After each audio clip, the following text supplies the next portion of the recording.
Citizens Tips, time for information and public service. Alamin paano aktibong makalalahok ang nakatatanda sa mga gawain sa komunidad at bakit mahalagang sila ay naisasama at nakukonsulta sa pagpaplano ng mga gawain na may kinalaman sa kanilang sektor. Pakinggan natin ang mga karanasan, kwento, hinaing at kanilang opinyon sa iba't ibang polisiya at programa ng gobyerno para sa nakatatandang Pilipino. Makibahagi sa talakayan, makiisa sa pagpapalawak ng kaalaman at kamalayan ng bawat isa sa mga usapin tungkol sa nakatatanda. Senior Citizens Tips, mapapanood tuwing Huwebes sa ganap na 2:30 hanggang 4 ng hapon sa Facebook page ng Coalition of Services of the Elderly o COSE. Ang talakayang ito ay inihahatid sa atin ng COSE sa pakikipagtulungan sa Miserior, isang German Catholic Bishops Organization for Development Cooperation. At ngayon, narito na ang bagong episode ng Senior Citizens Tips. Ayan, magandang hapon po sa inyong lahat. Muli, mag-uusap-usap na naman po tayo. Hopefully ay hindi ninyo kami iiwanan ni Attorney Erwin kasi napakaganda po ng pagkakataon ito na pag-uusapan natin ang paksang tungkol sa tinatawag nating elder abuse. Bihira po ito na pag-uusapan kasi medyo controversial po ang topic na ito. This involves close relations, kaya hindi ito masyadong napag-uusapan. Pero mahalaga po na pinag-uusapan natin ito para alam natin paano at kung sino ang ating lalapitan para sa pagre-responde sa mga ganitong mga okasyon. Maswerte din po tayo. Andi dito si Attorney Erwin Caliba para tumulong sa atin na magbigay ng paliwanag para sa mga hindi natin masyadong nauunawa ang mga pangyayari sa buhay ng mga nakatatanda. So ito po ay dinadala, itong talakayang ito ay dinadala sa atin ng COSE o Coalition of Services of the Elderly.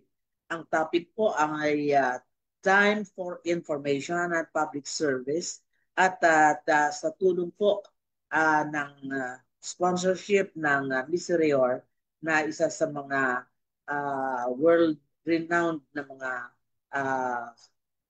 mga civil society organizations involved sa pagpapalago ng ating mga lipunan. So magandang hapon po. Hihilingin ko kay attorney na ipakilala niya ang kanyang sarili. Medyo matagal-tagal na kaming nagkita ni attorney. Halos more than one year na, Nanay Salve, as yung nga nabanggit ko sa inyo kanina, nakita po tayo doon sa session sa house. Okay po, good afternoon, magandang hapon po sa ating lahat. Ako po si Erwin Caliba. Ako po ay nagtatrabaho sa Komisyon ng mga Karapatang Pantao. Specifically, nasa kanho ako sa Legal, Legislative, and Government Division ng Policy Linkages Office ng ating komisyon. Magandang hapon po at maraming salamat sa pag-imbita po sa amin para po sa talakayang ito. Talagang importanteng usapin ang elder abuse. Nanay Salve. Yes, maraming salamat, Attorney Erwin. Siguro yung mga ibang mga kasama natin dito ngayon sa audience, magtatanong ano yung tinatawag na elder abuse. Yung iba pa nga sinasabi elderly abuse. Yung iba naman sinasabi nila anti-elder abuse. Kaya medyo magulo ang pwede bang itulungan ninyo kami na malinawan namin anong konsepto ng elder abuse. Okay. Nanay Salve, ang World Health Organization ang may definition na ibinigay,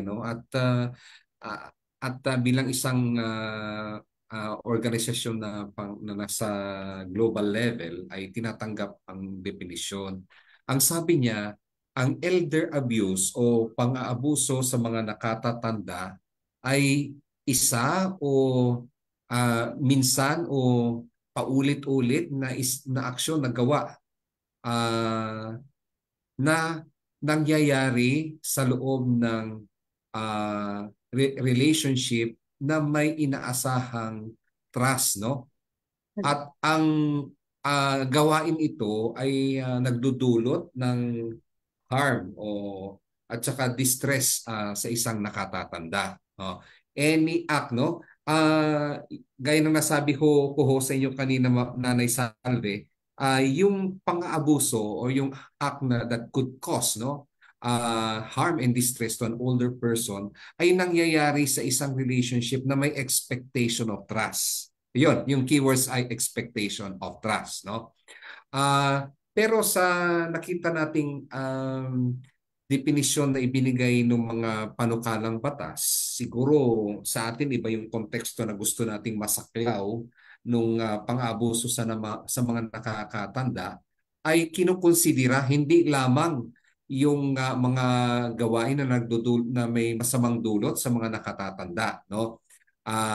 Ito ay hindi yung elemento na kinakailangan ang inabuso at nang-aabuso ay nasa relasyon na mayroong expectation of trust. Ganun po. Ang pagkakaintindi po natin ay kahit sino man, kahit walang kaugnayan sa isang nakakatanda na may expectation of trust, ay elder abuse pa din po yun, Nanay Salve. Yun. Yes. Yes, sige po. Gusto ko lang pong idugtong kasi yung pinag-uusapan natin kanina na Opo. parang nalilimit parang nalilimit natin yung scope ng tinatawag na elder abuse. Naisip Yes ko po. tuloy, hindi kaya yung may mga pangyayari kasi na hindi family, hindi close doon sa tao yung nang aabuso. Okay, hindi nangyayari sa isang nursing home. Ayun. Yes, posible kayang o kaya sa labas, sa kalsada, something. Hindi kaya posible na may expectation pa rin yung nakatatanda from the society that should be given back to them. Diba? Kasi, yes, tama po kayo, no? Yes. Dahil ang ating kultura, Nanay Salve, no? Lumaki ako sa isang traditional na family, no? Malaki talaga. At saka no, karaniwan sa atin, no, common, na lumaki sa isang pamilya na mayroong mataas na pagtingin, pagrespeto sa mga nakatatanda. So, tama po kayo. Baka ganun din po ganun din po ang kultura natin na may expectation sa komunidad na respetuhin, igalang ang ating mga nakatatanda. Siguro kaya isa din siguro ang anggulo yan na tinitingnan na para sa ganun, hindi malimitahan yung definisyon at dahil din ini-expect, mayroon expectation sa komunidad na respetuhin, igalang ang ating mga nakatatanda. Kaya po siguro hindi na isinama doon sa definisyon ng elder abuse. Yung elder abuse, anti-elder abuse, i-clarify natin, Ma'am Salve, Nanay Salve. Yung elder abuse yung dinedefine natin. Pero ang ipinagbabawal doon sa panukalang batas, for instance, at saka sa atin, ipinagbabawal natin yung anumang pag-abuso sa mga nakakatanda. Kaya tinatawag natin anti-elder abuse. Yan po. Maganda pong naipapasok natin sa definition yung ganun kasi remember tayo mga Pilipino, lahat ng mga nakatatanda sa atin, si ate, si kuya. Diba tawag natin si ate, si kuya, si tatay, yung mga matandang-matanda na, tatay ang tawag natin, si lolo. Parang we take it for granted na lahat ng mga tao sa paligid natin ay pamilya. Opo. So may element na expectation na how we treat them should be given back to us in a manner of treating. Na kumbaga yung tawag niyan yung respeto. Oho. At tama po kayo, no, kahit hindi ka mag-anak po doon sa probinsya, ganun nga po, si auntie, si uncle, hindi naman ka mag-anak. Pero since nandoon ka sa komunidad, may may inaasahang pagrespeto sa kanila. Kaya po tama po kayo Nanay Salve. Tinatawag natin hindi natin tinatawag sa kanilang pangalan pero sa katawagang may pagrespeto at saka meron po tayong po at opo sa mga Katagalugan Opo, o sa aming yes. mga Ilocano, Apong o kasi hindi wala po sa amin yun no yung po opo no pero may pamamaraan para maipakita din yung pagrespeto sa mga nakakatanda kahit hindi nating kamag-anak or hindi man tayo related po sa kanila. Oo. Yan. Ah, attorney, Siguro Nanay Salve, tingnan natin ano yung mga kwan ba, yung mga para mas palalimin natin ano yung abuso. Oh, baka yan. yes. Oo. Ano ang mga gawain na pwede nating tawagin pang-aabuso na? Marami pong forms, no? Nabanggit yan din ng WHO at saka mga usap-usapin sa mga elderly issues or pag-uusap patungkol sa mga nakakatanda. Pwede po ito physical abuse. So physical, pero hindi lang po physical na pang-aabuso. Meron din tayong tinatawag na psychological or emotional, no? Meron ding financial or material abuse. At meron din pong sexual abuse na sinasabi. Pag-usapan natin mamaya, no? I-enumerate ko lang itong mga major classification ng mga abuso, no? Tapos yung huli, yung pagpapabaya or neglect at saka yung abandonment, no? Ito po yung mga klase po no ng forma ng pang-aabuso. Ang sabi ng WHO, dito pala sa Pilipinas na ito, ang psychological abuse or emotional abuse, ang pinakakaraniwan na forma ng pang-abuso sa mga nakakatanda dito sa Pilipinas. At itong klase ng pag-abuso na ito ay minsan hindi pinapansin, pero pang-aabuso po yun. Okay. Common din po yung financial or material abuse no sa mga Pilipinos. Lalong-lalo na po yung mga tumatanggap ng kanilang pensyon pagkatapos ng Pension. kanila. Opo, opo. So, ang physical abuse on its word, no? Physical po 'yan, no? Siyempre kung may physical na pagsasakit sa mga nakatatanda in the form of siguro pananampal, masakit na pagtatapik, shaking. Ano ba sa Tagalog ang shaking? Niyuyog-yog, ano? O kaya Niyuyug-yug. tinatapik ng masakit kung hindi, for instance, hindi na gaano nakakaintindi ang isa nakatatanda at siguro yung nagbabantay sa kanya ay pinapalo siya, that is a physical abuse. Oo. Yung psychological naman, ito po yung po pwede siyang paninigaw, sinisigawan, nilalait, panglalait. Wala kang kwentang tao, wala ka na, matanda ka na. That is a form of psychological or emotional abuse. Yung Pwede rin mga pagka-downgrade. Yes po, oo. Sabi niya, kaya nga yung usapin ng ageism din, konektado po din dito dahil siguro siyempre mahina na o kaya kahit sa pangkaisipan ay nagkakaroon na rin siya ng mental condition, no? Hindi na gaano nakakaintindi. So, pagsasabihin mo pa yon that's a form, no? That's a form of emotional or psychological abuse, no? At or tinatawag sa mga pangalan na ikaw ulyanin. Akala natin simple lang yon pero kung minsan matatalim na salita yun at nakakasakit sa mga nakakatanda. Okay. Yung kwantin, pang-aakusa ng kung ano-ano, hindi naman totoo. I-blame natin sila, sinisisi sa mga bagay-bagay.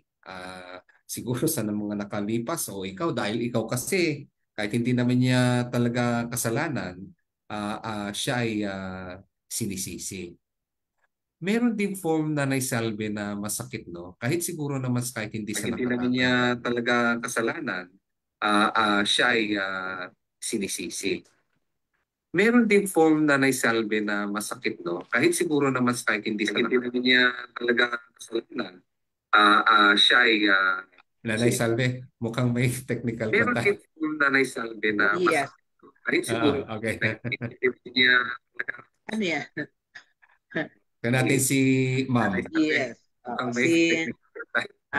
gusto ipakilala po natin bagong dating si Ma'am Oni de la Cruz. Si Ma'am. Yes. Ayun, okay. Baka nag-echo. O yun. Ituloy po natin yung klase. Ayun. I-greet natin Ma'am Salve pala. Si Ma'am ba? Ma'am Oni? Yes, si Ma'am Oni will be joining us as co-moderator. Okay. Miss Oni, kumusta? Pakilala ka muna para makilala ka ng ibang mga tagapakinig natin at saka syempre ng ating bisita si Attorney Erwin Caliba. Attorney, mas pasensya na kasi pasensya na rin sa ating mga tagapakinig kasi sumakit po ang tiyan. Kaya late ako. Okay lang.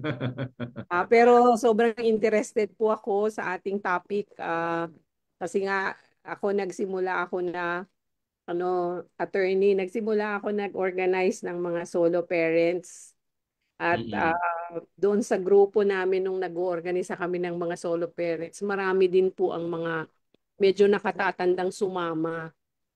Mga lola na, oo. Kaya alam mo yon yung may dalang apo, hindi sila kakain sa meeting kasi para sa apo yung merienda. Pagkain. Papasalubong na. O kaya ipapasalubong na lang sa mga apo. Alam mo yon. So, sobrang malapit sa puso ko tong topic natin ngayong hapon.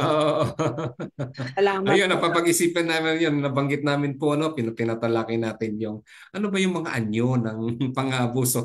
Ayun, nabanggit natin yung material, yung para sa kanila. Hindi pumupunta. Yun po. Yun, nag-end kami kanina doon sa psychological, na banggit po namin, yung ito yung mga kadalasan na pang-abuso ayon sa mga pag-aaral, Ito yung psychological and emotional abuse. At isa na hindi natin akalain na pang-abuso ay yung silent treatment. Siguro naman kahit hindi naman po nakatatanda ay masakit din yung hindi ka kinikilala na nag-iisis. Di ba Ma'am Connie, pag Ma'am Connie, andyan ka nga pero hindi ka naman kinikibo. Hindi ka na kinakausap. Daan-daanan lang. Actually, attorney, madagdagan ko yan. Meron akong ma'am ng isa kong kaibigan. So naging kaibigan ko rin yung ma'am, no? At alam mo ang kanyang complaint, sabi niya, alam mo, pag kasama na ako sa family, parang na-OP na ako. O, di ba? Na-out of place. Hindi ko na naiintindihan yung pinag-uusapan. Sabi niya, halimbawa, kasi hindi siya nagsi-cellphone, hindi siya nagagamit ng gadgets, o, di ba? So, medyo, news, yung, alam mo, yung mainstream news lang yung napapakinggan niya, o ganyan. So, sabi niya, hindi ako nakaka-relate sa mga usapan. Pwede hindi nga ganun ka-silent yung treatment, pero siya mismo, sa sarili niya, sa mga topic na pinag-usapan, out of place ako. At dentist siya na mga 90s na siya nung namatay. Sa mga kwento niya, gano'n, na hindi naman siya mahirap, di ba? Pero dun sa usapan, psychological, sabi niya, parang out of place na ako. Totoo po yan, no? Usap na dapat din siyang di ba, is i-consider yung kanyang state of ngayon, di ba? Mahirap na po siyang, like for instance, hindi naman natin sila mapipilit na manood siguro ng YouTube o hindi alam kalikutin ng YouTube o kaya gumamit ng mga medyo komplikadong mga cellphone kung saan yung mga impormasyon na ibibigay sa mga feed. Yun po. Siguro baka nga tama po yung wala ka na sa circle. Ibig sabihin hindi ka kasama. Tama po Napag-iwanan. Yun iniiwan. So baka siguro magandang approach. Baka gusto din po nung si Ma'am, nakakatanda na nakaranas po niyan, ay kahit man lang siguro explain siya, no? Dahil yung mga lingwahe umiiba. Yung datos o balita hindi niya nalalaman, no? Kasi sabi nga ninyo Ma'am Oni, ay sa mainstream media siya nakakasagap ng mga balita o kay mga impormasyon. Oo. Yan. Attorney, Sige, Nanay iniisip ko, Salve. hindi kaya yung, I mean, ngayon kasi matanda na rin ako, na-notice ko na I have become extra sensitive. Mhm. Sabi sa Bicol, madali, ano yung madali nang masaktan ang kalooban. For siyempre yung mga younger generation, they're in a rush. Always. Gusto nila mabilis ang ano.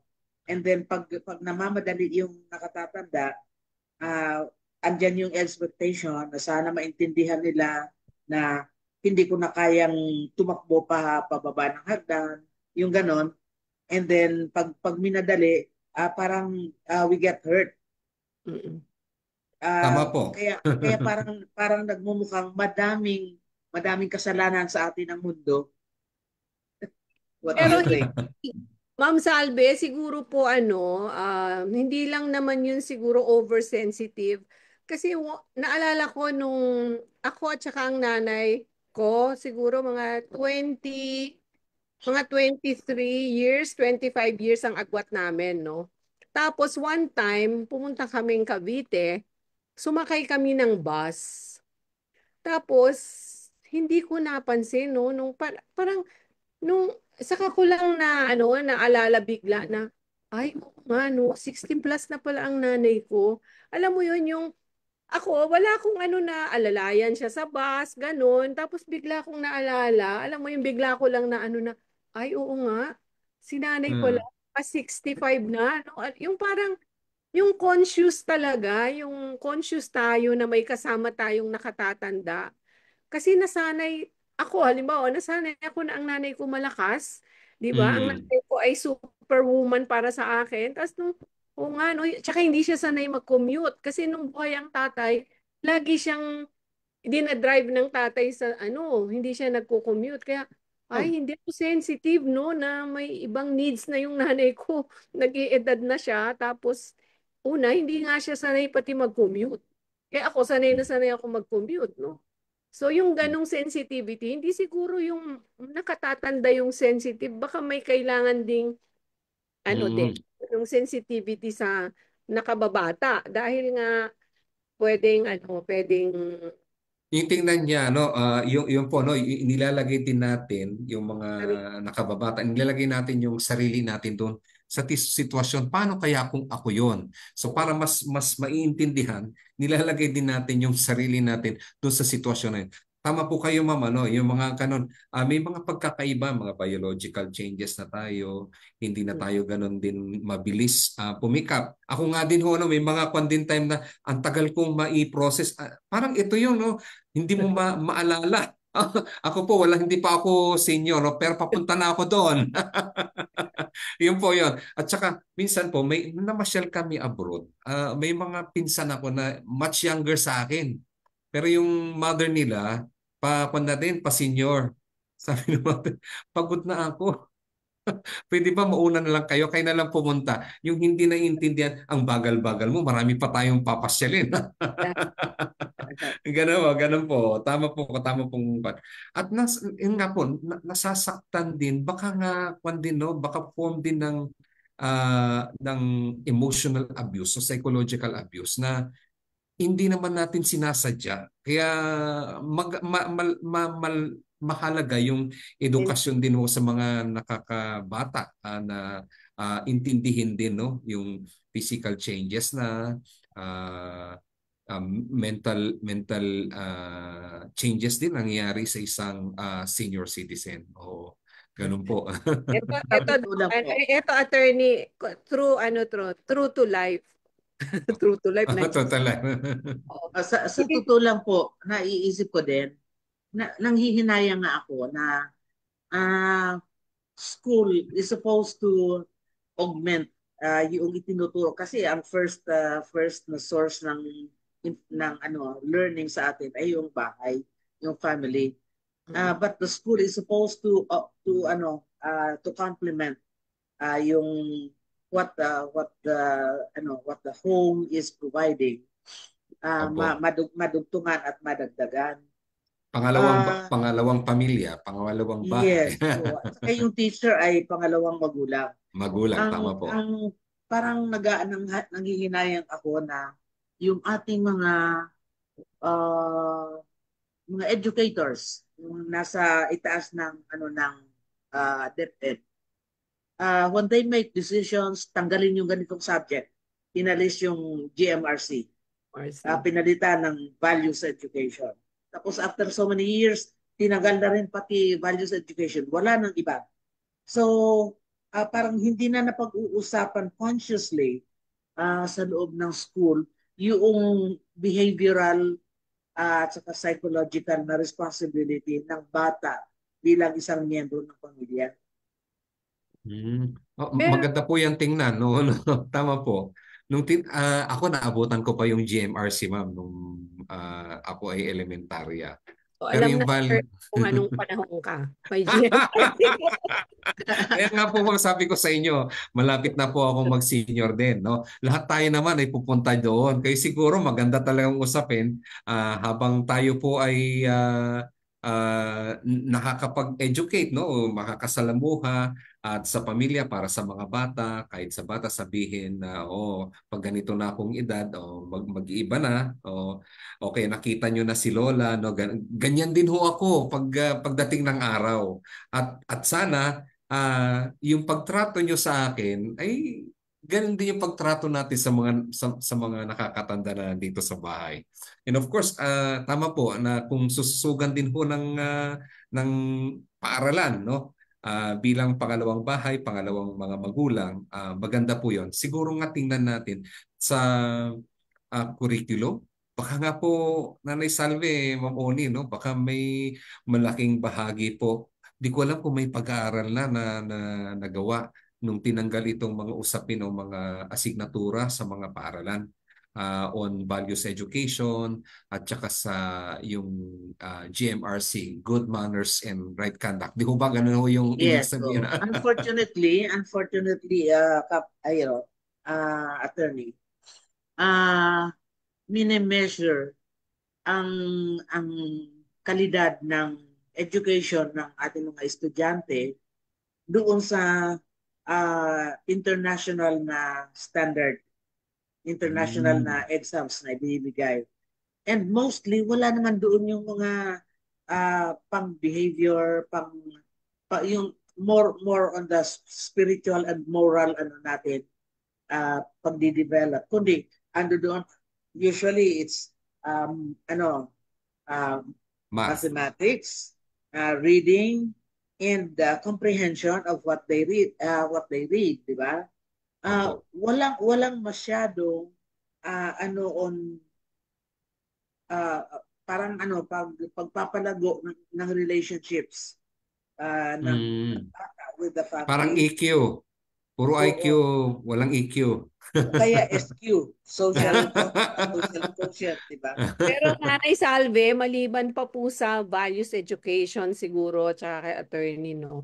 Maliban pa po siguro doon sa values education, kung mapapansin ninyo, ang mga asignatura natin, sa psychology, o kaya sa social studies, mas focus tungkol sa kabataan, yung stages of life, yes, hanggang sa career, no? Pagdating na dun sa medyo end of life or yung medyo yung latter part ng ating buhay, hindi masyado yan kasama dun sa cycle. Dapat life cycle approach kasi, di ba? Parang mula sa silang hanggang sa dulo. Pero ang napagtutuunan ng pansin sa mga subjects, pati hanggang sa sociology at saka psychology, mas yung hanggang adult life na yung career, no? Hanggang sa may working life pa. Kaya Halimbawa po, sa amin, nung nagtrabaho din ako sa gobyerno, nagsimula po kami sa aming opisina ng pre-retirement orientation para yung mga magre-retire 2 years, at least 2 years before they retire, meron silang dadaanan na proseso na at least 2 days na pre-retirement na orientation, preparation sa pagre-retiro, what to expect. Tapos meron kami doon kung anong mga pwede niyong gawin. Gusto niyong mag-real estate or mag-planting-planting. Inimbita namin ang Department of, yung ano yan, yung bureau na na nagtuturo tungkol sa paghalaman. Anyway, so yun po, kasi nga hindi siya kasama Hindi siya kasama sa mga natin, sa mga subjects. Yung Parang hindi siya kasama yung mga subjects na na yung parang Ma'am Oni, paglalakao. parang nakikita ko, I don't know kung talagang nakaano lang yung ating educational system sa academics. Ang sentro sa academics lang, oo. Yung Yun, skills. So yun. much so na maraming mga nakakalimutan, like preparing ourselves sa pagiging adult. And then pag adult ka na, preparing you to start your older older life as a person. period. Opo, As a opo. person. Yun, One time kasi yung isa kong pamangkin naging president siya ng faculty sa public schools nila, sa yung pinanggalingan kong school din. Sabi ko sa kanya, iniengganyo ko ba na to become involved sa pag-aano ng mga senior citizens. Sabi ko, since sabi ko you are into yung pagdi-develop ng mga teachers, baka po pwedeng magkaroon din kayo ng ng mga activities developing awareness ng mga would-be retirees para ma-develop din sa kanila yung ano ba yung gagawin nilang paghahanda para sa sarili, emotionally, financially, at saka yung towards relationship, kasi nagbabago naman talaga ang ating ugali, di ba? Tama po. Para hindi maka-attract lalo ng nung pang-abuso. At paano na-idepensa din yung sarili na pag sila na po ay napunta sa ganung sitwasyon. Tama po. So, may iano ko kasi right now, Ma'am Oni, nagsasalita po yata kayo. Naka-mute po kayo. Opo. Yung sinasabi natin kanina, psychological abuse, hindi po ba? Yes po. Yung nauna ko namin nasabi kanina ay physical abuse. Physical abuse. Yung pangatlo pong klase, yung sinasabing financial or material abuse. Opo. Oo. Ito po naman po yung sinasabi, lalong-lalo na po ginagawa po yung mga nakatatanda na financially independent sa mga kasama sa bahay o sino man, no? Like for instance, you are withdrawing financial support na kinakailangan ng isang nakatatanda, o kaya pinagbabawalan na mag-engage ng legitimate profession o trabaho o kaya negosyo, yung isang senior citizen. Isang anyo po yan. O kaya po, baka hindi rin napapansin, yung lalong-lalo na po ito sa mga nakatatanda na may pensyon. Nabanggit nyo kanina, Ma'am Connie, yung tinapay na pamerienda sa isang pag-meeting, sa isang meeting para sa kanya mga may kuminsan kasi sa too generous din natin, no, yung mga magulang, no, too generous, ganyan nagagawa, okay, nagbibigay ng suporta. Pero pagdating ng may edad na, lalo kung hindi na po hindi na din yung memorya o kaya yung cognitive part ng isang senior citizen, hindi na rin gaano gumagana, kung minsan ginagamit ang pensyon. Hindi doon sa mga talaga dapat paglalagakan yung nakakatanda na may pensyon, ginagasta. O kaya naman yung nasabi natin kanina, Ma'am Salve, na uy, mga property kinukuha na. Buhay pa yung magpapamana. Kinukuha na yung mga property o kaya yung mga nasa bangko, pinapapirma na. That also constitute, no? Sa panukalang batas, intindi din po ng internationally, that also would constitute, no, elder abuse, no, pang-abuso sa mga nakatatanda. Oh. In fact, attorney, yung iniisip kong kasi sometimes we discuss this sa ibang forum. Yung parang inaako na kung minsan kasi ng nakatatanda yung responsibility of caring at saka yung raising, hindi lang yung pag-aalaga, kundi maging yung pangangailangang financial, to the point na kahit maliit lang ang kanyang social pension, hindi niya hindi niya siyempre, hindi niya maaatim na makitang yung bata ay hindi pumasok sa eskwela dahil wala siyang pambaon. Malaking bagay kasi para sa isang bata sa public schools, yung baon. Pag wala siyang baon, nahihiya siya na So, ang tingin ko, baka mahalaga din na pati yung mga bata na sila, they are put together at saka yung mga nakatatanda to develop a relationship na parang symbiotic. Opo. Inaalala ng nakatatanda yung mga bata di nag-aalala. Diba? Inaalala ni Alam mo, Nani Salve, meron ngang joke. Minsan narinig ko tong joke. Sabi, pagka daw may pension yung magulang, pinag-aagawan ng mga anak kung saan titira. Diba kasi yun na nga, parang nila yung hindi kanila alalahanin kasi may pension ka, no? Pinag-aagawan ka kung saan ka titira. Pero kung walang pension, yun ang problema. Like the other Sunday, ito example ng financial abuse, no? Meron akong nakita na papunta siya sa mall, sa aming maliit na mall dito sa Marikina. Sabi niya, hindi pa daw siya nagbe-breakfast.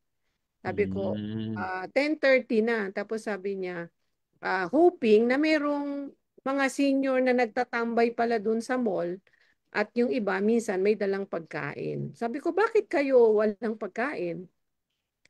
Hindi siya sinusuportahan ng anak. She's 90, 90. Pero mabuti, malakas pa siya lumakad. Tapos, galit ang mga anak niya sa kanya dahil pinaampon niya ang dalawa niyang anak nung maliliit pa sila. Kasi, iniwalayan siya ng asawa niya, 1-year-old ang bunso niya. So, inampon ng pinaglalabadahan ang dalawang anak niya. So ngayon, she's suffering from that na sinusumbatan siya ng mga anak niya, pinamigay ang iba nilang kapatid. Pinarurusahan siya. Tapos, sabi niya, 2 beses ako na ospital, walang sumama sa akin. Pinagalitan ako ng doktor, sabi niya. Bakit wala akong kasama? Awa ng Diyos, sabi niya, nakasurvive naman ako, sabi niya, sa 2 pagpapa-ospital. So, example ng psychological and economic abuse, di ba? Nagsama-sama, pinagsama, combination. Yes po. So, yung emotional, sinisisi siya, pinampun niya. That is emotional. Tapos na yun, nakaraan na yun. Pero pag isinusumbat mo, sinisisi mo yung kalagayan ng buhay ninyo dahil sa pag-aampon na yun, ay malaking issue. Para sa mga isang nakatatanda, no? Siyempre, dapat intindihin din ng mga anak na yung kalagayan noon ay mahirap, hiniwalayan ng asawa, walang pangtusto sa pangangailangan. I think that's the most dapat in-appreciate. Hindi naman sa Oh, parang ano, yung the best Di interest ba? of the child. Yan, Opo. naitawid natin yung buhay natin na hindi kayo na baga na naging maayos naman yung buhay. Nasa Amerika na ang dalawang bata Oh, yung na if Yes, na kung ampon, o tutusin, tinan nyo. expected natin doon sa mga bata na sa kanilang pagkakaedad, they would develop a better understanding ng mga pangyayari and they would be able to appreciate kasi what if siguro ibigay sa kanilang sitwasyon, what if hindi kayo tinampon, Mm. lalong ah lalong naglalaba lang yung matanda, yung pagkain Oo. ninyo hindi sigurado. yeah. Would you rather na ganoon ang nangyari sa inyo o yung ipinaampon ka, hindi ka naman siguro inalila doon, hindi ka naman inabuso, pinalaki ka ng maayos, pinapag-aral ka. O Mm. wouldn't you be grateful Full. na binigyan ka ng pagkakataon in life? Oh, pero yan yung I think, ilang example po, Nanay Salve, ng, di ba, yan yung marami akong, siguro kasi nga maliit lang naman yung komunidad namin at marami akong nakakausap, merong mga nagsosolo, o di ba, sinasamahan ng isang kapitbahay, magsimba, o kaya nasa simbahan, o ni pakitawag mo ako ng tricycle kasi mahirap silang umakyat ng tricycle. Mga ganun, mga simpleng pero tingin ko, 'di ba, wala silang kasama. Tapos pupunta Mm. sila. Sabi ko nga, napaka-risky, 'di ba? Pupunta sa simbahan, tapos ang hina ng lumakad. Sabi ko, pwede naman siguro online na lang. Tapos pupuntahan na lang kayo, makipag-coordinate na lang tayo sa simbahan, na dadalhan na lang kayo ng Blessed Sacrament ng communion doon sa bahay, mga ganun. So yan yung mga Mm. ilan example natin ng pwedeng sasabihin mo, hindi naman abuse kasi ano naman, hindi naman sila nasaktan. Pero the mere fact na wala silang kasama sa ganong estado na ng kanilang ng kanilang mobility, napaka-risky sumakay ng tricycle, yes. Mm. napaka-risky ng tumatawid. At saka So, ibang uri ng sakit yung nararamdaman na sa halip samahan ka, pupunta sila sa sine, ikaw ay mag-isang papunta sa simbahan, di ba? Masakit yon. Hindi man physical yung sakit, but we feel yung kawalan ng commitment sa atin. maliban Ah, pa doon sa Nanay Salve, di ba, yung economic. Yung iba, attorney, yung halimbawa, Mm. yung mga nila. Ito naman hindi naman to mahirap yung example ko. Ah, yung lahat ng mga ATM, passbook, Ayan. example din yan ng tingin ko, nagrereklamo na rin yung matanda. Sabi niya, alam mo yung aking passbook, saka yung ATM ko, hindi ko na nakahawakan. Hawakan. At tingin ko, Oo. di ba kung ikaw ay independent person nung bata-bata ka, tapos biglang nung nagkakaedad ka na pinakialaman na lahat, passbook, ATM, tas di mo na nakikita, medyo talagang siya, malaking anong tawag mo dyan?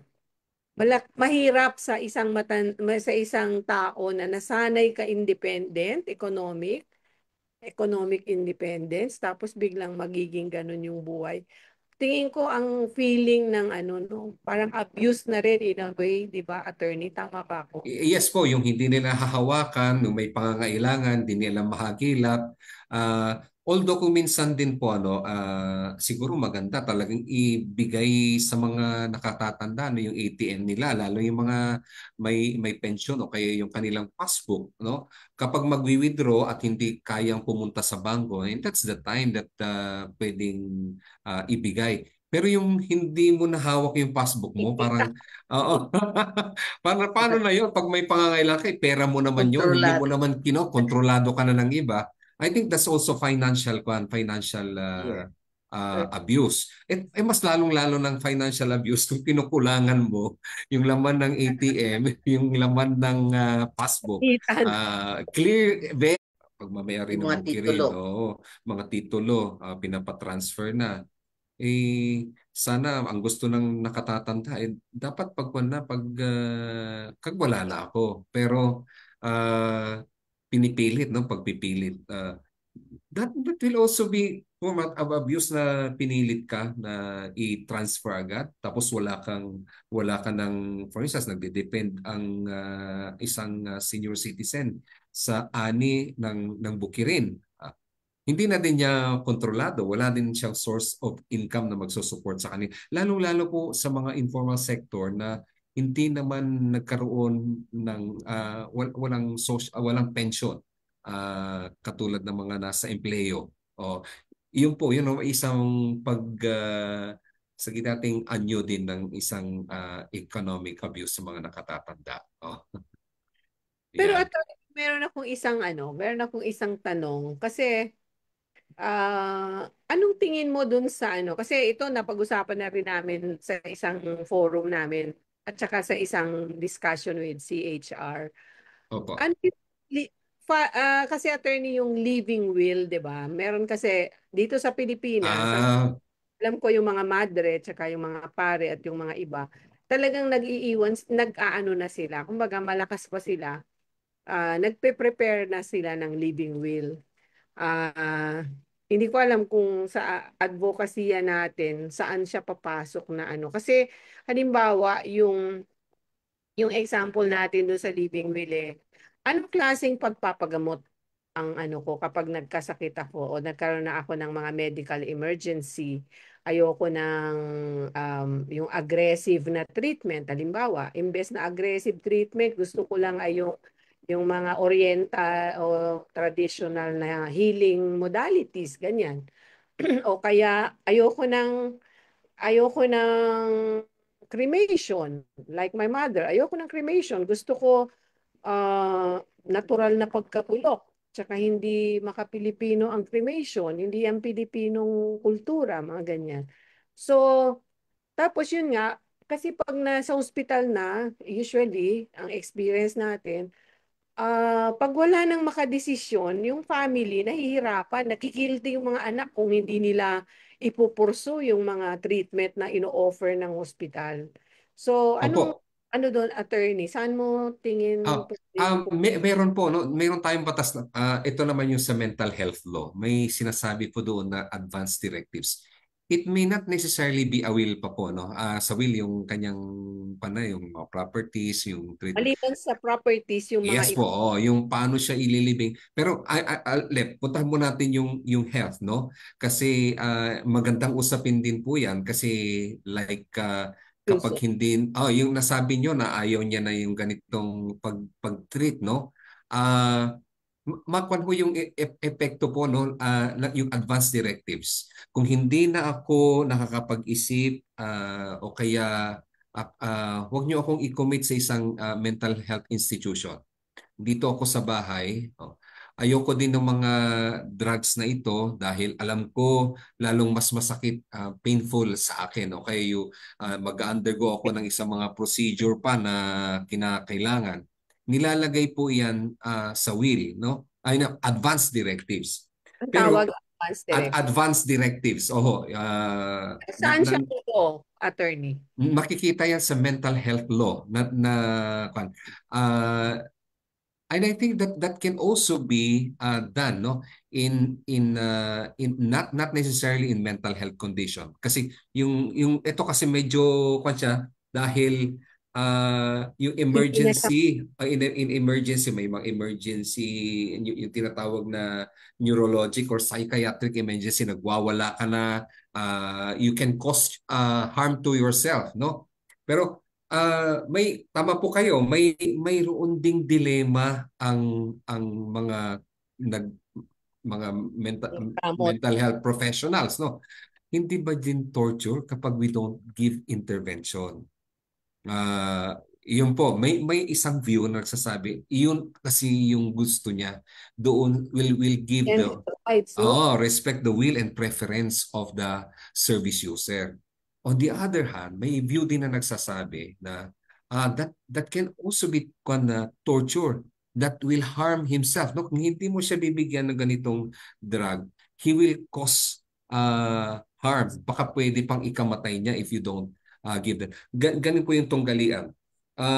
Ang sinasabi ng guidelines ng mental health pag ganun, if there is already a danger to the very life, no? Pinili man niya, but if it will endanger the very life of the one of the service user, baka hindi po natin bigyan, ano tawag yan, hindi natin siya tuktin, no? Yun po, yun po yung tunggalian po doon. Pero kung hindi naman emergency, ay pwede po nating sundin po yun. Kasi Attorney. kay attorney, di ba, meron yung mga yung no resuscitation, halimbawa, di ba? DNR, oo. Merong mga ganun na pasyente. May friend ako, nagpirma siya ng sarili niyang kasi sabi niya kung magkaroon ng hindi na ako magpaparesuscitate, mga ganun. So, Lalo, yung siguro yung situation na hindi na, yung irreversible na po yung situation.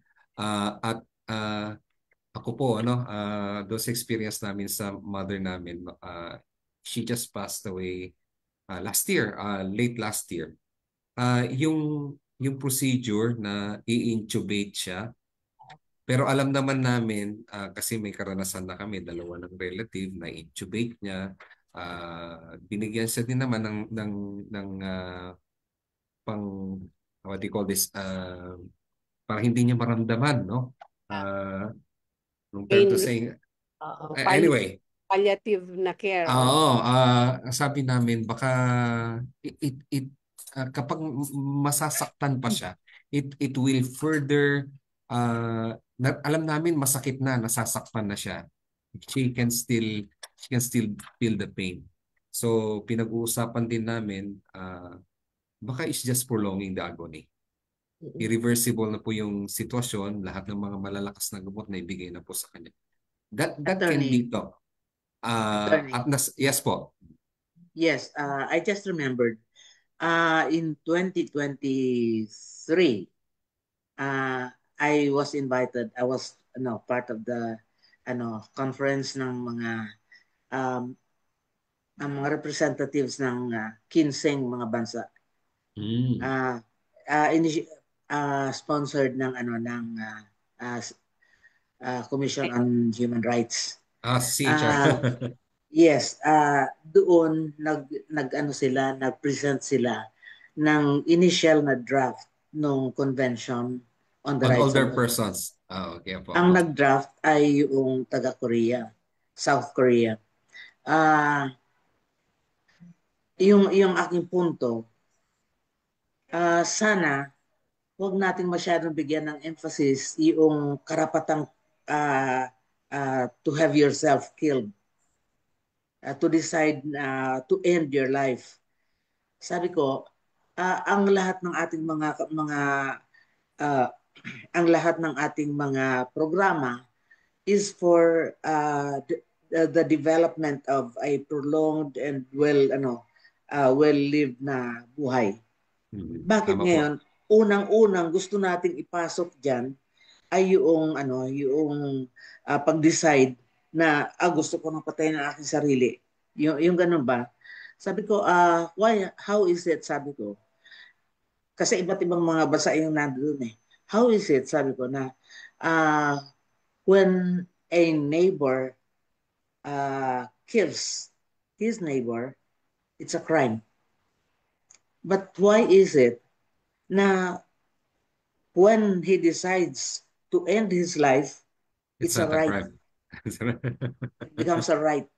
Sabi ko, ang sa akin, siyempre, gaya ng sabi mo, kung talaga namang wala nang pag-asang gumaling pa siya, maybe bigyan natin siya ng kalayaan to decide for himself. Pero kasi like you said, ambiguous yan eh. Is this a right? Is this a crime? Yung ganon. Kasi sabi ko, we should be more concerned with establishing guidelines para sa well-being ng senior citizens, ng older persons sa buong mundo. Para mag-strive tayo na abutin natin yon. So yung government, yung society, mag-strive na maibigay doon sa kanya mga constituents yung karampatan na dapat ibigay sa kanya because this person had been actively helping develop the society. I was at the tawag dito Supreme Court the other day. Nag-file kami nung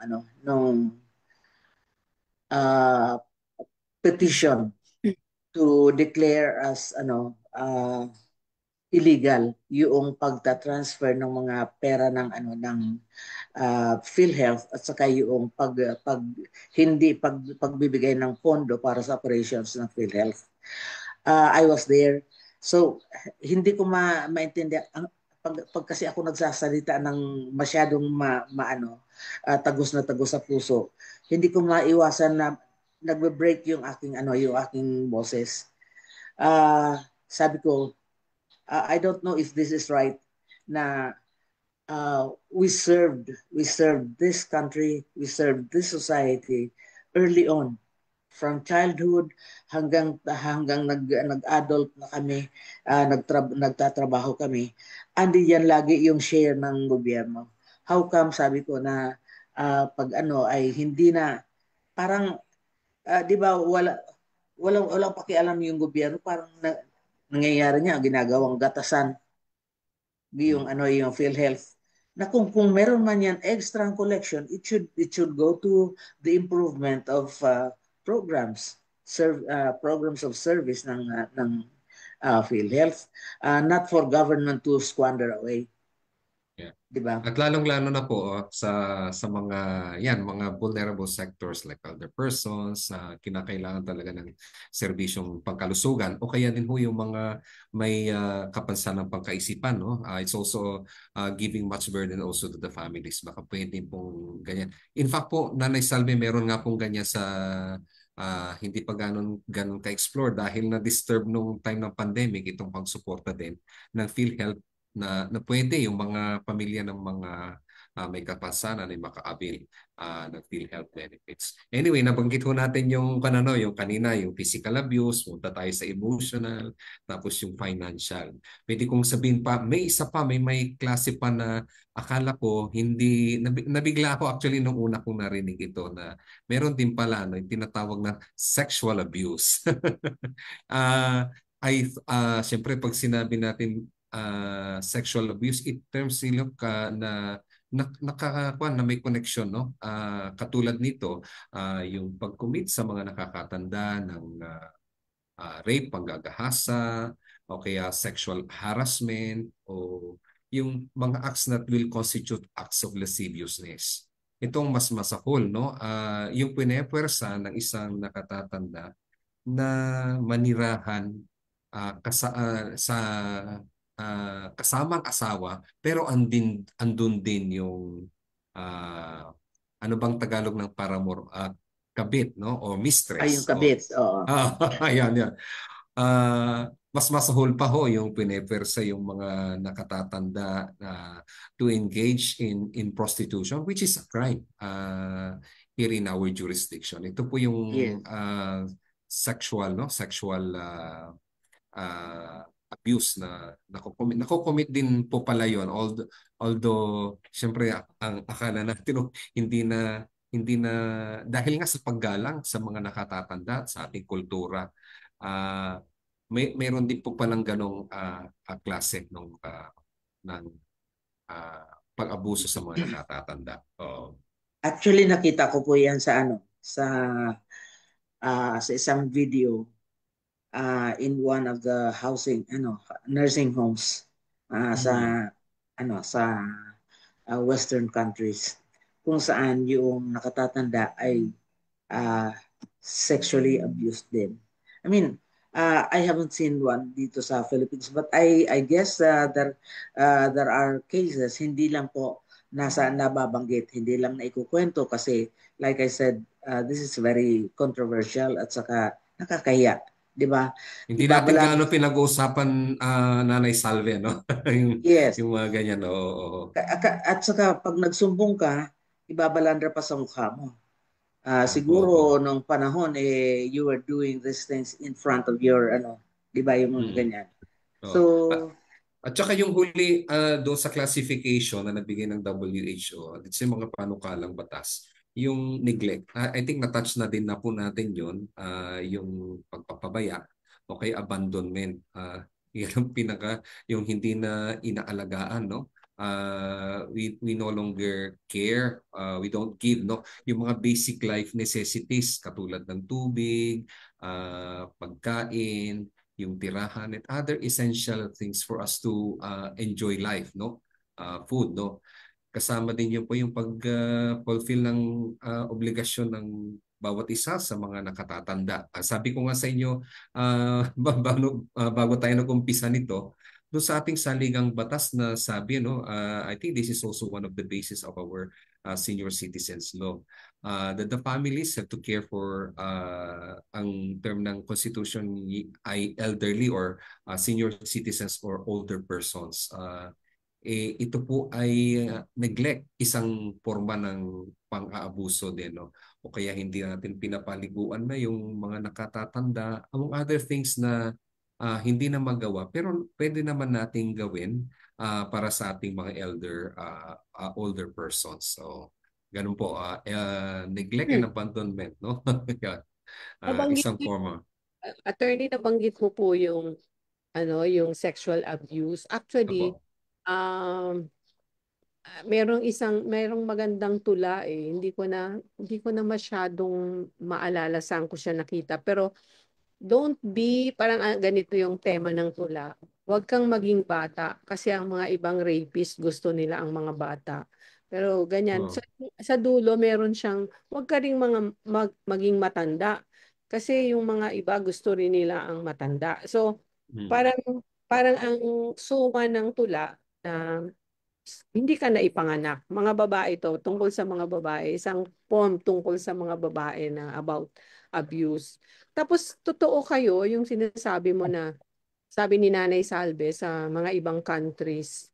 Pero na-observe ko din Nanay Salve kasi lately sa co-op nagkaroon kami exposure sa ibang mga elderly homes. Talagang very vulnerable ang ating mga kasi di ba nilagak yung tatanda doon sa isang home. Tapos hindi siya kasing formal ng setup kasi may mga talaga katulad nitong merong isang run by isang religious congregation yung maayos talaga siya, malaking lugar, maayos ang mga facilities. yung Pero ospicio. hindi po dito sa St. Milos Medhaven. Maganda yung kanilang facility, maraming staff, tapos maliwanag, maayos. Pero merong mga iba na maliit na house lang. Tapos hindi siya ganun yung facility, madilim, 'di ba? Tapos yung talagang very vulnerable sa sexual abuse. Kasi may mga iba, syempre hindi natin na yung mga ibang mga nakatatanda, 'di ba yung sabik din sila sa intimacy kasi wala ngang pamilya 'di ba? So pwedeng ma-misinterpret yung kanilang pagiging close sa ibang mga tao. So yung mga ganong danger talaga dun sa abuse kahit na nasa facility siya. In close setting, no? Tama po, like old folks home, yun. Pwede, possible po yun. Mga Ah, pero nanay yes, yes. Gusto ko lang banggitin kasi right now there is in Congress a proposed bill on elder abuse. Ano, kasi one time, mga 2017, I was invited sa Camp Crame.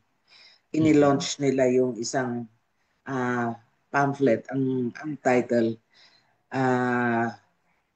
yung parang humanitarian policing, yung pagpasok ng mga pulis sa sistema ng apprehension, etc. Pero with yung ng humanitarian. So In fact, nung nag-suggest ako na mag-ano ng tawag nito ng senior citizens desk. Ang sabi sa akin nung general, nanay, pag naglagay pa tayo ulit ng senior citizens desk, puro na lang desk. Ang maliliitan niya ang mga presinto natin.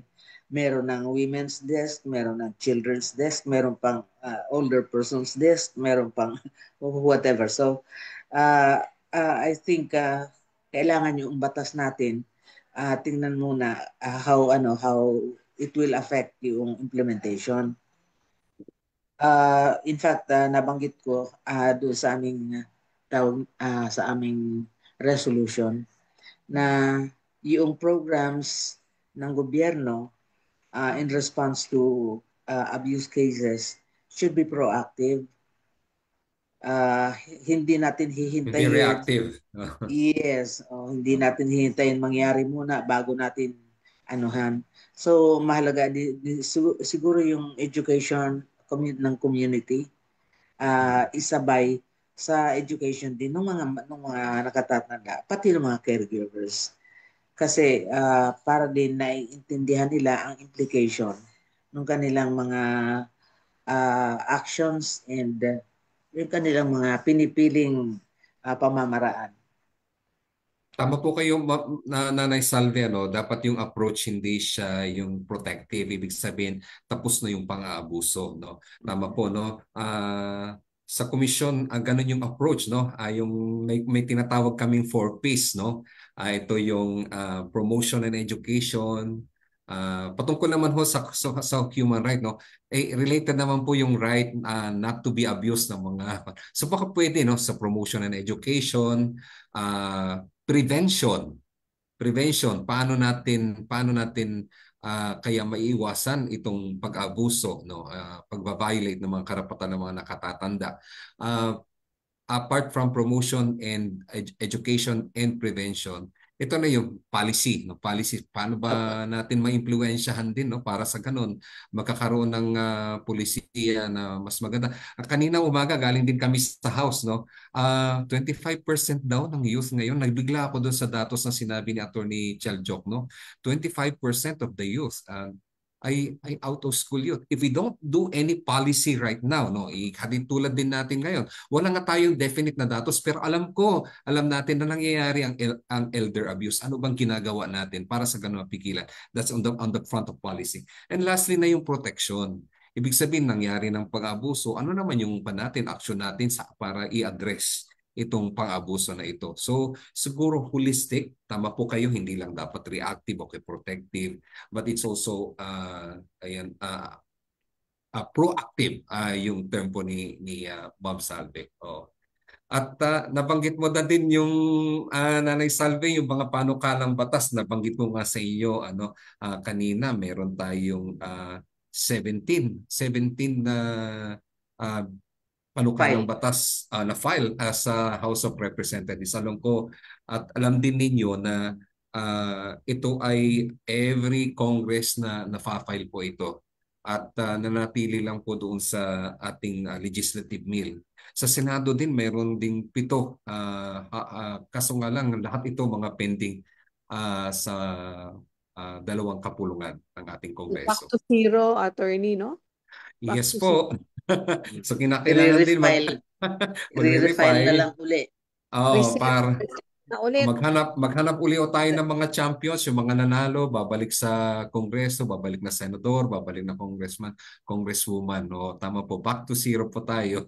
Pero at least yung mga advokasya nandoon, mangungulit tayo at para magkaroon po tayo ng batas. Sabi nga, kinakailangan, ano bang gagawin natin sa mga bagay-bagay na ito? Ang sinasabi nila, kahit walang batas, meron pa ring mga related laws na pwede rin po nating yung for women. Yes, like for instance, VAUSI. Yeah, oo. Yung VAUSI. Saksakan lang naman yun. Ang sinasabi naman po ng mga kalalakihan na members ng aming organization, inaapi daw sila dahil bakit wala sila doon sa provision. But anyway, Anyway, kaya nga po ay yun yung ang studies naman na nakabase naman po sa pananaliksik na ang mga kababahihan naman ay prone. So pwede po yung mga older women, ang sinasabi older women, suffering from any merong pagsasandalan na batas tayo. O Saka ayun.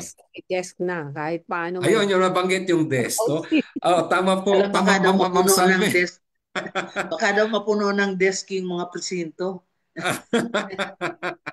was thinking, ang parang sukwan sa panukalang batas, Ma'am Salve, sa barangay may ko na sinasabi na barangay desk.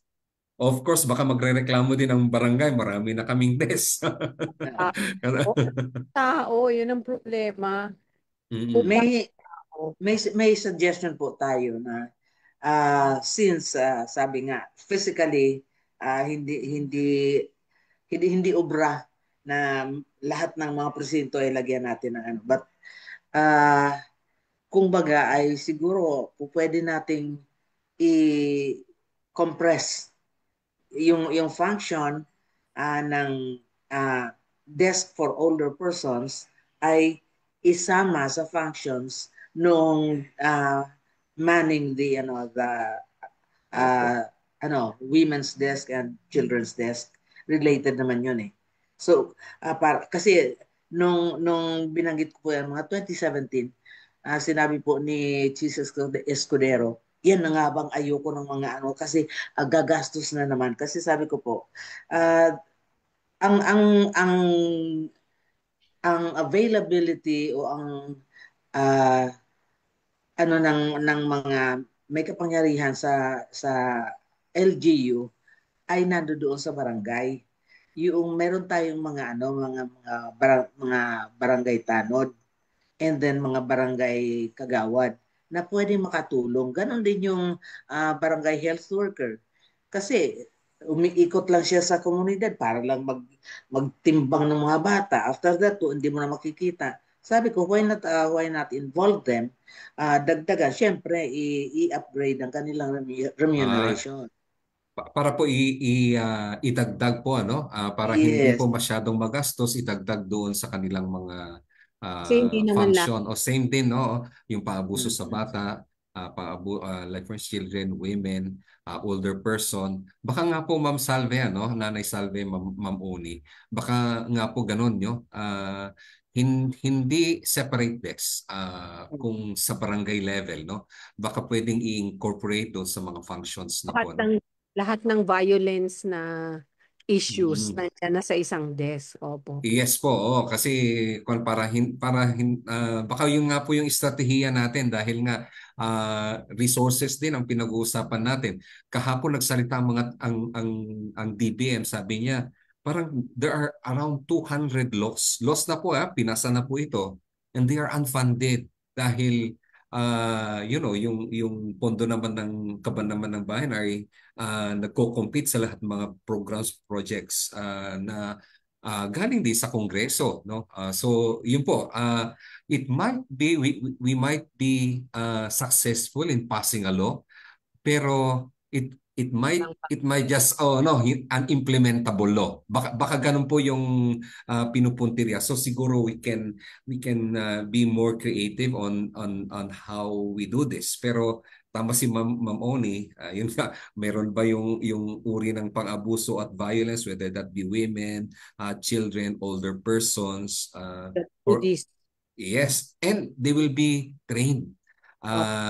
Kailan nila makikita, for instance, sinong nakaka-detect sa komunidad? Tama si Ma'am Nanay Salve.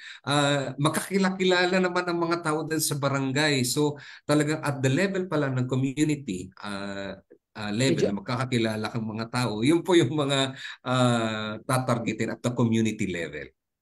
Opo, sa tutulong nanghihinayang po ako sa oras at panahon ng mga BHWs. Kasi hindi na ma-maximize yung kanilang serbisyo. They just go around magtimbang ng mga bata, ng mga babies, kuna ng temperatura, siguro pati pagbabakuna. But other than that ay wala nang masyadong ano. So sabi ko, 'di ba usually ang mga babies ang naiiwan sa bahay para mag-alaga sa mga babies, yung mga matatanda. So habang inaano niya yung mga babies, pwede tingnan niya yung braso, baka may mga Pasa-pasa. pasa-pasa, mga mga signals ito, mga signs ito na yung nakatatanda ay naabuso.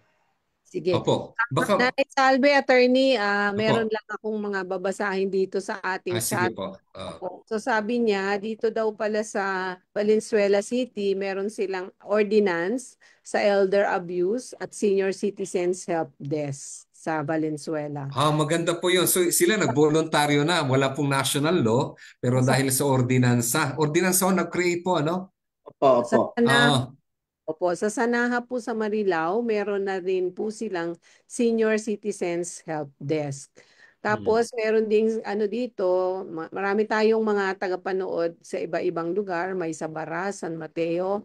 Sabi ni Nanay Dolor, naging ano na yata natin siya dito dati, naging guest natin. Hindi po lahat ng nag-aalaga ng apo ay naaabuso.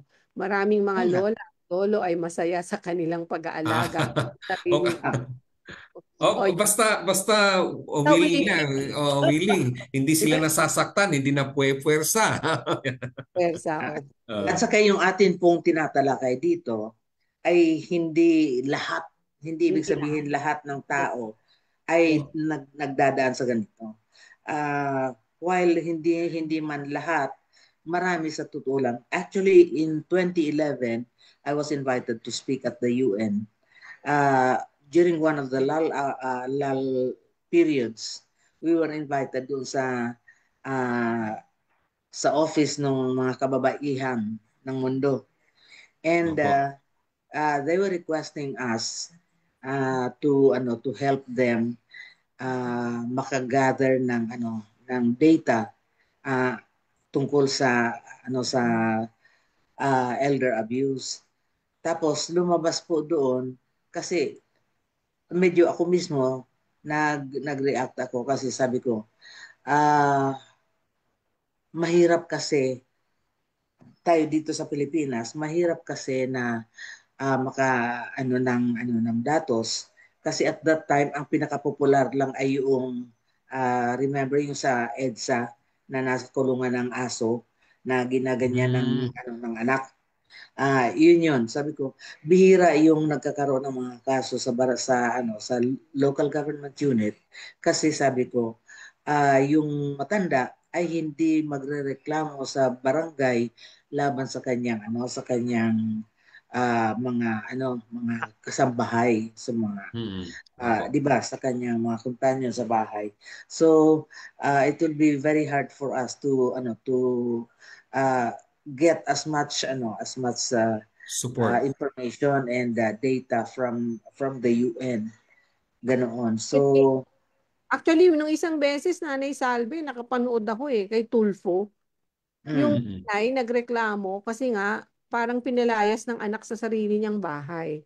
So merong yeah. ganun, Oh, no? At So kung meron siguro hindi na talaga sobra hindi na siya nakatiis, no? Pinalayas siya sa sarili niyang bahay. mm, Nireklamo niya kay Tulfo yung anak niya. Pero mm. ayun, isa sa suggestion dito ng isa nating tagapanood, ah sana may continuing education sa matatanda na willing and able. Ang reason po ay masyado nang behind ang elders sa mga kabataan, nagkakaroon ng malaking gap. Para sa sarili ko, sabi niya, nagkakaroon na ako ng inferiority sa mga anak ko. O, 'di ba? Yun. So, 'di ba, yung Ayun. hindi siya inaabuso pero yung tulad nung binanggit ko kanina na Emotional. Emotional abuse po. out of place, na inferior. 'Di Mm, ba? Kasi siguro hindi ka na kasing, 'di ba? Hindi ka na kasing lakas at hindi ka na kasing dami ng pera humanap nung araw. Actually, isa yan sa issue Yung pera, tingin ko talagang kahit sa mga women, 'di ba? Yung kapag walang naiko-contribute financial sa family, parang nabubura ka ng konti sa sa sa eksena. Ganon din sa mga seniors. Tingin ko kapag hindi ka na earning, 'di ba? Minsan nakaka-hurt yung bakit ang laki ng kuryente, 'di ba? Oo, na. 'Di Hindi, ba? hindi naman kaya ako tinatanong. Pero Hindi ka siyempre, sinasabi pero 'di ba? Hindi naman ako as, nag-aircon. O hindi naman ako nag-aaksaya ng mga ilaw, 'di ba? Eh talagang eh, tumataas yung kuryente, 'di ba? So medyo may may mga ganung bagay. Oh, masakit, may, masakit po may 'yon. pitik. Oo. Bakit? Hindi ka, oo, 'di ba? Oo. Hindi ka hindi ka na lang kikibo pero pwedeng magki-create pa kasi ng 'di ba? Hmm. Ito Yan. Ma'am Oni, Apo. Ma'am Oni, Ma'am Salve, ikon natin, tutukan lang ko natin yung sinabi ni Nanay Salve, yung hindi nakikita, nakikita lang kapag yung talagang Sabi na, oo, alam ko, ang survey ng World Health, no, isa sa bawat anim na older persons, 15%, ay subject to elder abuse. So, malaki siya. ah sa atin, ito nga yung invisible yung hindi pa nakikita yung issue. Siguro hindi rin natin nare-realize, ay elder abuse pala. Lalo yung sinasabi mo, Ma'am Oni, na, uy, na-outplace na ako, ginagawa nila parang hindi na ako kasama sa bahay. That's a form of abuse. At of course, yung Inference. marami, pero oo, pero hindi natin nire-report. Hindi na Hindi ah, natin bilang oo, Is oo, documented. hindi na i-document. do-document. May pag-aaral, ewan ko kung sino po yung kwan dito, no? I think it was 2004. 40% sa mga sa study na nasaklaw, 40% have one experience physical, verbal, ridicule, discrimination at yung pagpapabaya sa kanila. Kaso nga lang, 2% lang po dito sa mga kasong ito ang Ang na-report. nare-report. Oo. Tapos 11% ang ginawa nilang turn to their families, no, para magkaroon ng support.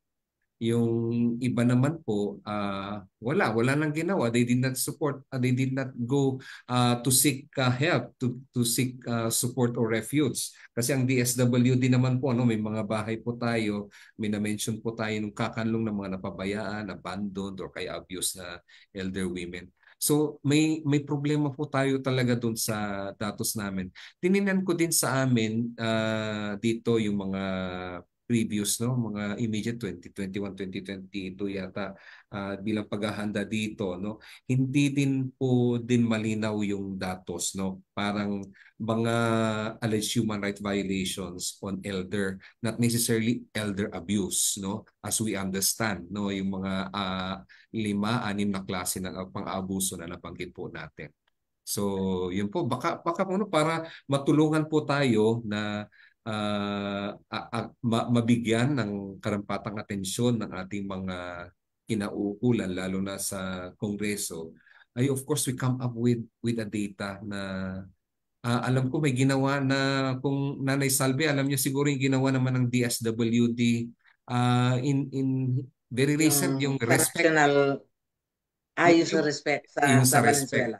Yes, Oo, pero kwan po yung mga kwan lang po, parang pilot, baka magandang kasi reporting of cases ito, at siguro balikan or baka meron na ho kayong coordination na ginagawa na sa DSWD. Pwede naman po sa amin, pero more on referral din kami, pero mga datos lang, mas maganda po siguro talaga yung nakakapagbigay din ng serbisyo para magkaroon tayo ng mga datos dito. I think meron din nangongolekta din yata ang PCW, or I don't know if it's an interagency collaboration ang nangyari po dito. Yes, sa totoo lang, attorney, si Oni at saka ako, kasama kami sa isang bagong binubuo naming samahan. Loose lang ito. Opo. Parang ano, ang tawag namin initially, National Movement of Older Persons of the Philippines.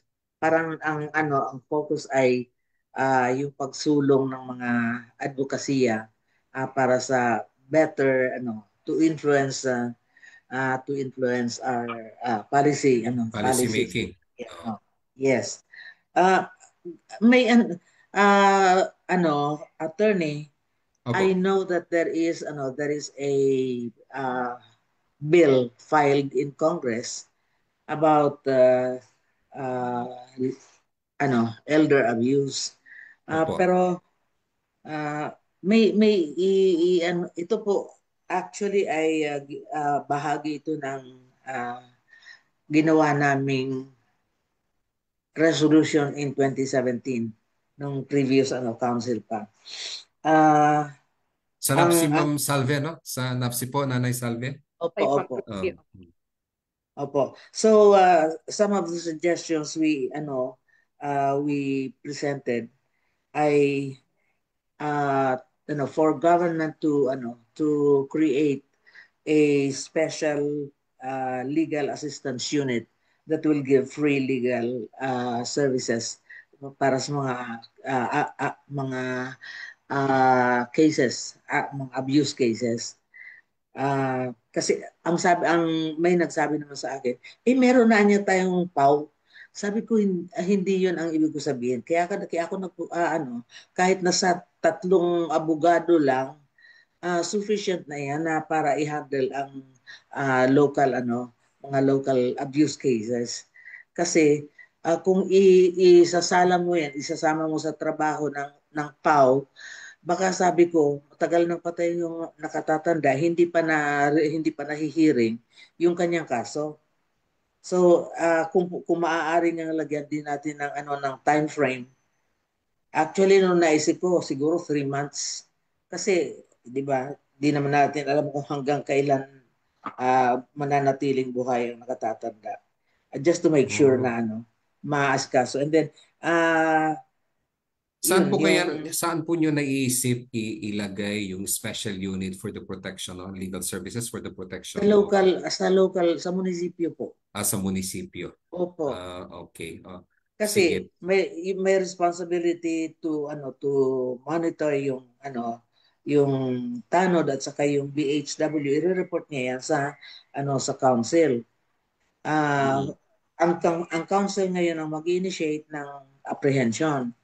Kaya nga lang nakikita ko may problema sa pag-apprehend unless na mapabilis ang paglalabas, ang pagre-release ng anong tawag nito, nung mga papel, no? Yung documents for arrest, di ba, yung arrest warrants. Unless na mas mapapabilis ito, mahirap na basta manghuli tayo ng abuser. Abuser, opo. Nanay Salve, attorney. Opo. Ay, opo. Kinakapos po tayo, 1 minuto na. Alas 4 na, napasarap ng kwentuhan. Salamat sa ating mga yung mga nag-contribute sa chat, si Lily sa Cambodia. Sabi niya mukhang yung tumataas nga yung illiteracy rate ng mga kabataan. Marami tayo from Bilkan, Northern Samar, may Kawayan, Bulacan, Kamsur, Binangonan, saan pa? Northern Samar, GMA Cavite, yan, sa Cambodia at sa iba pa. Salamat sa inyong mga sa Quiapo at sa Kapalapag, San Mateo, Rizal, Baras. At bago tayo magtapos, babasahin ko lang po yung ating Sun Award or 10 ulirang nakatatanda. Yes, please. Opo, yung ating extended po siya sa June 30.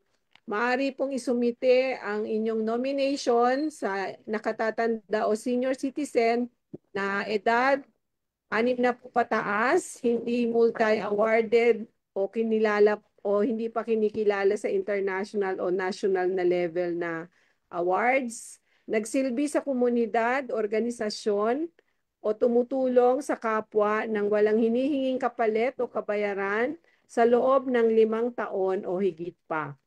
Ang nominasyon ay maaari pong gawin ng isang organisasyon, grupo o individual na kanyang pinagsilbihan o nabigyan ng inspirasyon at hindi ng kanyang kapamilya o kamag-anak o hindi pwedeng self-nomination. Oo.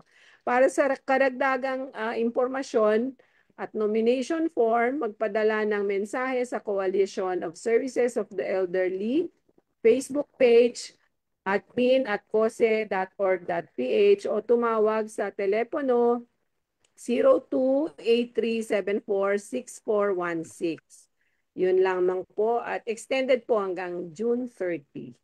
Salamat. Thank you. Thank you, Ma'am Oni. Gusto ko lang balikan ito. Dalawa na lang just before we leave. Kasi baka po pwedeng mai-push din nyo, attorney. Opo. Ito po yung pag-establish ng mga transient homes sa lahat ng munisipyo at syudad.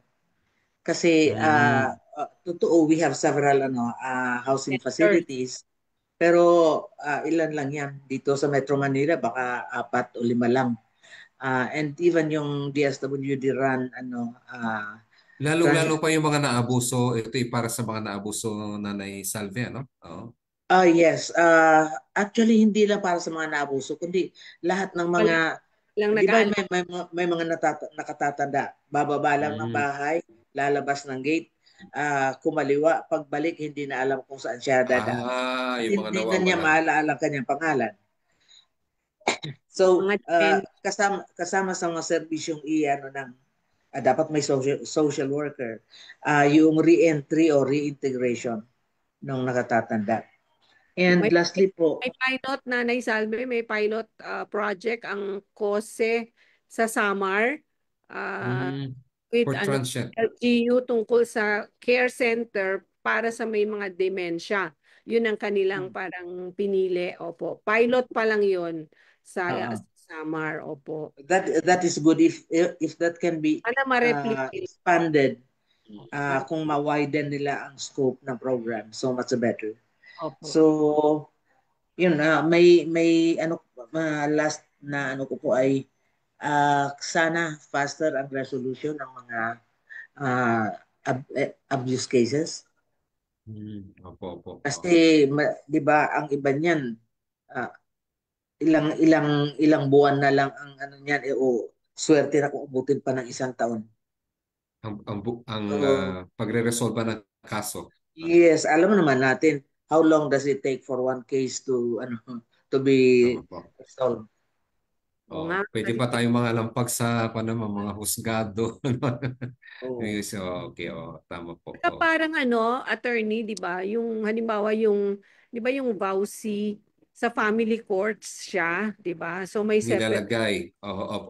So gusto natin dedicated court. Pwede rin siyang ilagay doon sa family court kasi okay. Hindi naman kinakailangan separate. Tama po kayo, Oni, yun po baka policy pero mas ma-address po ito ng or ganun lang, 'di ba? Parang amendment doon sa existing na dahil ito nakakahiya din kasi alam mo yung pang-aabuso, alam mo yung stigma natin pag ganyang mga issues yung sa family, 'di ba? Kaya siguro katulad ng vowsy, pwede siyang ilagay doon sa family court, 'di ba? Basta anything na pang-abuso sa mga nakatatanda, pwede sa family court. Siguro mas mabilis pa po 'yon, Nanay Salve, Ma'am Oni, kaysa yung magkaroon tayo ng separate na batas na nagdidetalye ng elder abuse. Of course, kailangan din siguro ilatag din doon sa ano ba yung klase ng yung ano ibig sabihin natin sa elder abuse na may siguro may karampatang penalty. Kung hindi man maibigay sa batas na 'yon, pwede naman siguro yung nasabi ko na yung vowsy, revised penal code, at mga other special laws na may kaugnayan po sa mga nakatatanda. Ang mahalaga ma-mainstream natin yung usapin ng elders, yung ng senior citizens kasi parang sa gender ang tagal, it took us how many years para ma-mainstream yung tama po. Development, parang ganun ganito din ang aming parang challenge sa seniors Paano mo siya i-mainstream na lahat ng agencies of government may concern about the senior citizens? Di po ba, attorney? Opo. IO pala, meron din tayong OSCA pala, National Senior, pwedeng tutulong din po sa So, gawain ito. No? Tama po, opo. o hindi na, baka magduduplicate pa kung ano eh. Meron ng existing siguro, ano lang, strengthening and Strengthening. yun, lagyan ng budget. Kasi limited ang budget. Oh. Opo, opo. So, Yes, Nanay maganda po Salve, yun. Wag sanang agawin na naman. Saan po ilalagay mo, Nanay Salve? Hindi, dyan. No need to answer. Opo, opo. So, After, di ba, yung sa CHR, pwede rin kasing ano, di ba, ang mga pulis at saka yung NAPOLCOM, di ba, meron din kayong mga ganyan na ano, siguro doon din eh, yung reporting ng mga violence, di ba?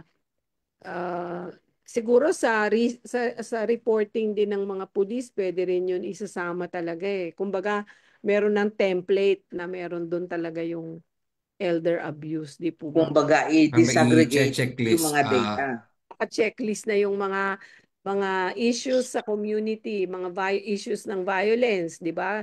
Bawal bastos. Bawal bastos covered rin yung senior doon dapat eh, 'di ba? Meron kaming kwan po, meron po pa kaming kaugnayan po sa mga LGUs, no? Yung pinopromote po namin, may joint memorandum circular ang DILG at saka CHR. 2014 pa po ito. Yeah. Pag-istas ng parang reporting mechanism din, no? Pero hindi lang human rights violation, baka pwedeng, kasi ang human rights violation sa estado po yan nakatutok, no? Yung failure ng state, baka pwede din, no? Observance of the LGUs kasi sila nga nabanggit na importante po. Ganun din in the international scene po, ganyan din, napaka-importante ang kampanya ng mga LGUs. Baka pwede namin din pong isama ang usapin Please, ng please. elder person kahit wala pa tayong convention. Diba? Opo, opo. Mainstream na siya, dahan-dahan. Kasi yung data, total yung mga pulis, meron talagang police station eh, di ba? Halos sa lahat ng mga areas. Baka sila pa yung ano eh, di ba? Sama na nila sa patrolling nila yung mga At senior. saka dapat tama maintindihan nila ano ang elder abuse. Baka yun po yun, ano? Pagka yung lima siguro kahit yung limang anim na klase na define na ng WHO, at saka din naman sa mga panukalang batas, baka doon po pwedeng pag-umpisahan. Kasi, Sige po, kakausapin natin kasi ang DILG po kasi kapag walang batas, di ba autonomous ang ating LGUs, pero baka pwedeng magkaroon din itong circular na ito, yung circular, pwede namin isingit ng mga reporting mechanism kasi doon sa nabubuong yung tinatawag nilang Human Rights Action Center po, may reporting mechanism din na nilalagay ang gobyerno. So siguro na medyo tumigil lang po itong trabaho ng HRAC nung nakarang administrasyon. Alam na po, hindi ko nasasabihin kung bakit. No? So, yun, baka nga, pwede po doon dahil ang LGUs naman, nandun yung mga kapulisan, nandun yung barangay. Yeah. Sige po, dadalhin po namin, kausap po kasi namin ang... ano eh, kumbaga ho, ayun nga, sabi ko na life cycle approach. Kumbaga, ito yung may children, may women, ito may elders pa, di ba? Habol natin sa mga ano ninyo sa data, sa inyong Ah, mga advocacy, yun po. So, yun. maraming salamat sa hapon na ito. Maraming nabuksan na windows. Yung human rights eh ito ring issue ng mga seniors ay issue din ng human rights, no Of po. course, tama po. Ah, Karapatan, no? si Attorney, Opo. siguro konting pananalita. Opo, closing remark. Last uh, things you would Okay. like to leave para Okay. sa ating mga tagapakinig. Okay. Yung pang-abuso po sa nakakatanda ay isang napakahalagang usapin. At dapat po natin tuloy-tuloy yung talakayan dito. Sa ganun, mas marami pang ma-educate, maliliniwanagan ano bang ibig nating sabihin sa elder abuse. lalong-lalo na at nabanggit ng mga pananaliksik ng mga studies na hindi ito nakikita katulad ng mga issue nasabi ni Ma'am Oni on gender. Pero mahalaga po ito dahil lahat po naman po tayo ay dadating sa punto ng ating buhay na magiging senior citizen o older person. Siguro mahalaga na nabanggit natin kanina ang promotion sa mga kabataan, no? Kung kailangang ibalik din po yung GMRC na yung kayang counterpart sa ating educational system, siguro isang front ito. At nabanggit, hindi lang po dapat reactive ang treatment po natin sa elder abuse, pero pangkahalatan, it should be promotive in education and also prevention. Yun po, tuloy-tuloy lang po at nagpapasalamat po kami on behalf of the CHR sa pag-imbita po niyo sa amin dito sa talakayang ito sa elder abuse. At makakaasa po kayo, kami sa CHR makikinig sa mga issue at kung sa saklaw ng aming kakayahan, kami po ay gagawa ng pamamaraan para sa po gano'n. No? Nakasama na po namin si Nanay Salvi, ano? Ang Pilipinas, kasama ang CHR, ay kasama sa ano yun, yung OWEGA, OWEGA. on Open-ended working group sa UN to work for a human rights convention. Tuloy-tuloy po ang dedikasyon po ng CHR sa mga usapin po ito. Salamat po. Kapitan ang sinasabi ko. Salamat po, Attorney. Si Ma'am Oni. Maraming salamat po sa attorney at maraming salamat sa ating tagapakinig. Salamat sa CHR kasi alam nyo yung aming organisasyon nagsisimula pa lang. CHR din ang aming anong tawag dito, parang umaampon, no? Nakakagamit ng counting ng mga space sa CHR kasi talagang nagsisimula pa lang at nakikinig, no, yung sina Commissioner Beda. Siya po ang focal commissioner namin. Yun, nakakasama niya kami sa mga diskusyonan. At tulad ng sinabi niyo, attorney, na kailangan natin ng lens, no? Kailangan natin ng lens kasi hindi itong lens natin na lente natin na ang palaki sa salamin natin, pero yung lente na yun nga hindi siya nakikita kung hindi mo siya titignang mabuti yung mga klase ng pang-aabuso. At siguro noon bago ako nagretiro at bago ako naging senior, nakikita ko na siya ng konti. Pero ngayon na ako mismo senior na din at may mga apo, ngayon ko nare-realize talaga yung 'di ba, yung space, yung kailangan mo ng sariling space, ng independence, at hindi ko ma-imagine ang mga matanda na marami sila sa bahay, wala siyang sariling espasyo, wala siyang pagkain, 'di ba, yung napakahirap na sitwasyon. Kaya patuloy po tayo sa pagtuklas ng mga pamamaraan, paano natin, tulad nga ng sinabi kanina, paano natin gawing sweet ang pagtanda o maging makabuluhan at makahulugan ang ating pagtanda. Salamat po. Thank you very much, Ma'am Oni. Konti na lang din ang idadagdag kasi sinabi na nila yung gist ng ng sasabihin ko. But gusto ko lang i-point out na para maiwasan natin yung elder abuse, kailangan natin ang pagtutulungan ng pamilya, ng komunidad at ng gobyerno. Yung gobyerno, kanila yung pondo para sa mga programa at saka yung sa komunidad naman, kanila dapat na-train. Sayang yung DOH na hindi bumababa dito sa local government unit, dapat nakakababa sila to give extra learning activities para sa mga tao sa komunidad. Also, para sa mga senior citizens, may responsibilidad din tayo. Hinahanap natin yung mga pag-aaruga ng gobyerno, pag-aaruga ng lipunan, hinahanap natin yon. Pero let us also be open doon sa responsibilidad na tayo din dapat magbibigay din ng respeto sa ating gobyerno,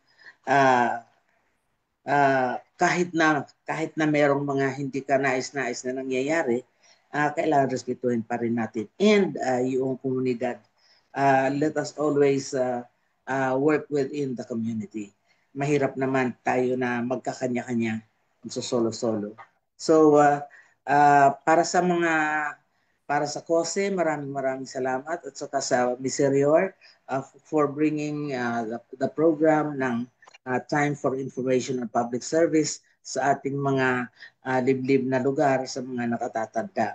So maraming salamat po. We hope to have more discussions like this pertaining to important matters sa buhay ng mga senior citizens. Thank you. And sa ating mga taga-subaybay, we are glad na mas dumadami ang ating mga taga-subaybay in and out of the country. Maraming salamat sa inyo. Salamat Attorney. Salamat Nanay Sal. Inyong napakinggan ang isa na namang episode ng Senior Citizens Tips Time for Information and Public Service. Ang programang tumatalakay sa mga karanasan, kwento, hinaing at opinyon ng nakatatanda tungkol sa iba't ibang polisiya at programa ng gobyerno para sa kanilang sektor. Senior Citizens Tips, mapapanood tuwing Huwebes sa ganap na 2:30 hanggang 4 ng hapon sa Facebook page ng Coalition of Services of the Elderly o COSE. Ang talakayang ito ay inihatid sa atin ng COSE sa pakikipagtulungan sa Miserior, isang German Catholic Bishops Organization for Development Cooperation.